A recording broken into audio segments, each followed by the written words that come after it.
Wednesday saw the National Television Awards. All celebrities from television and a woman who pulled a ball out of the World Cup, didn't get that bit, were there at the O2, including myself and Matt. Yeah. Matt in a red jacket, looked very... and a black and white piano tie. It was like sitting next to a very outdated ringmaster.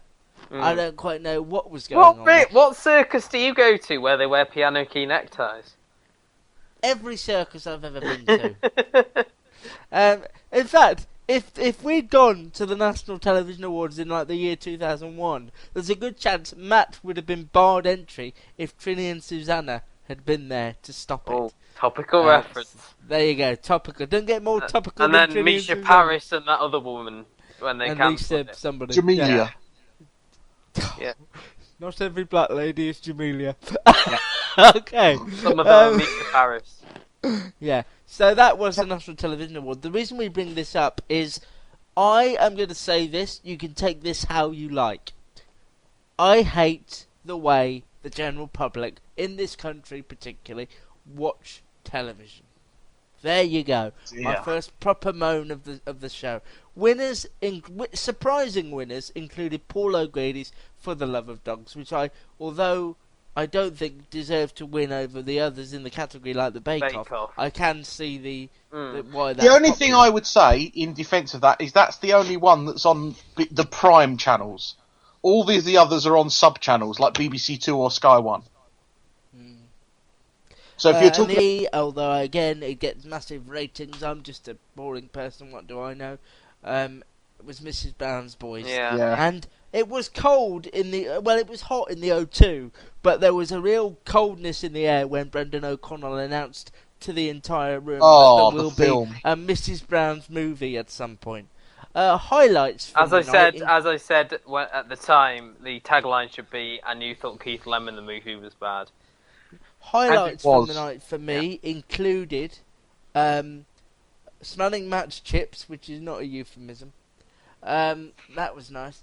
The educating Yorkshire lot, where the roof was just lifted off of the O2. Well, I mean, they started, didn't they? They had the choir there at the beginning, and they started the night.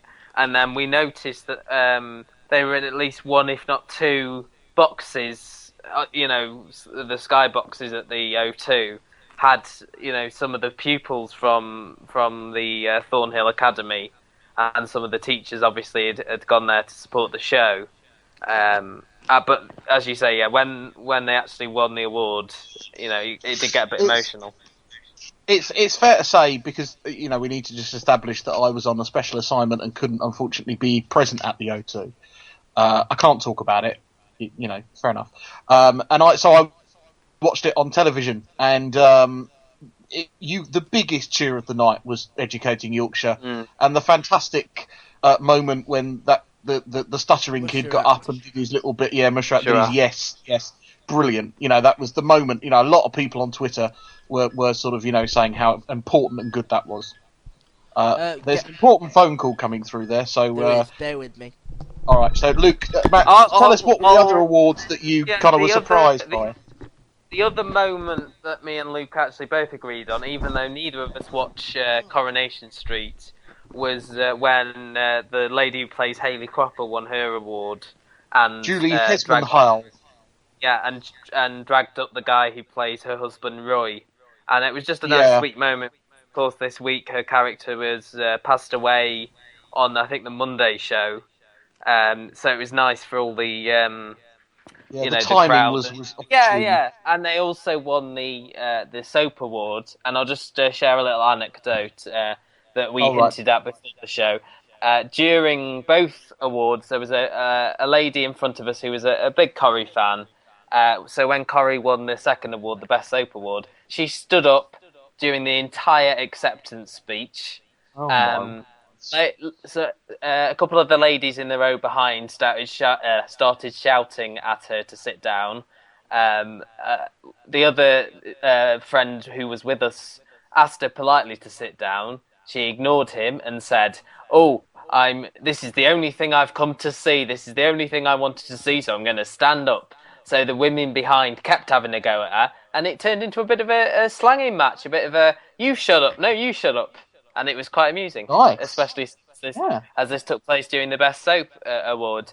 Yeah, I think Did at Luke's any point you or Luke join in, or did you just watch? No, we were just sort of cowering in our seats. But yeah, Luke's, and also I have to say we did, well, certainly myself got very excited when Kiefer Sutherland took the stage Yeah, that briefly. was. I mean, there've been pictures all day on Twitter of scenes 24. You know, they'd started filming that day. There were lots of police, lots of red post boxes and taxis with the Union Jack on it, and scenes in London. So we knew he was there, but obviously it was a well kept secret, wasn't it? It was a real shock.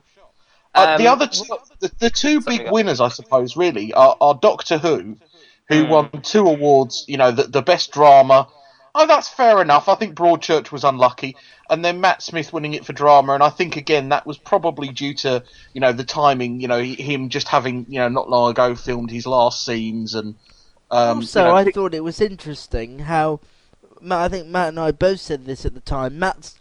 Stephen Moffat went up to accept the award with Jenna Louise Coleman for Matt Smith, and didn't go back up when Doctor Who won an award. It was peculiar. Suggests perhaps he wasn't there, kind of thing. Which coming on to my second big winner of the evening were Anton Deck, who picked up 3 awards. First for I'm a Celebrity, which they weren't there to collect at the time. Secondly, as entertainment presenter, which they've now run for 50 years in a row. And then the Gushing Landmark Award, which basically turned the whole thing into an Anton Deck love fest. Which I missed. I'd left by that point, so I missed that and the Strictly Award. But I'd had to get back from a train to the north. Do you think? I mean, it was a great night, and I really enjoyed the night, and I really enjoyed the whole getting dressed up and being at the O2 and seeing everybody. Do you think, though, the National Television Awards is a worthy award ceremony?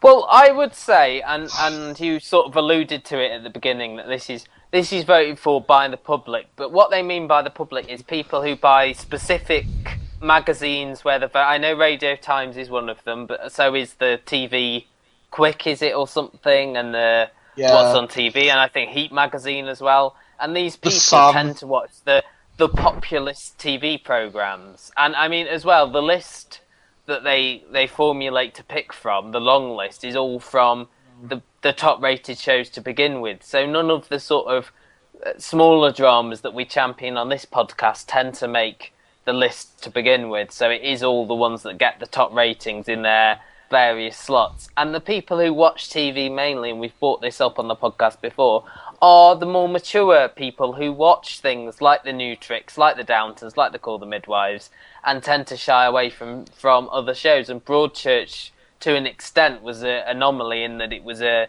popular drama that was actually, quite good. And I think it became a word of mouth hit rather than anything else, and sort of grew in the ratings as it went along. But other shows were less successful, and I think that's the point, that things like Mrs. Brown's Boys attract a large audience of people.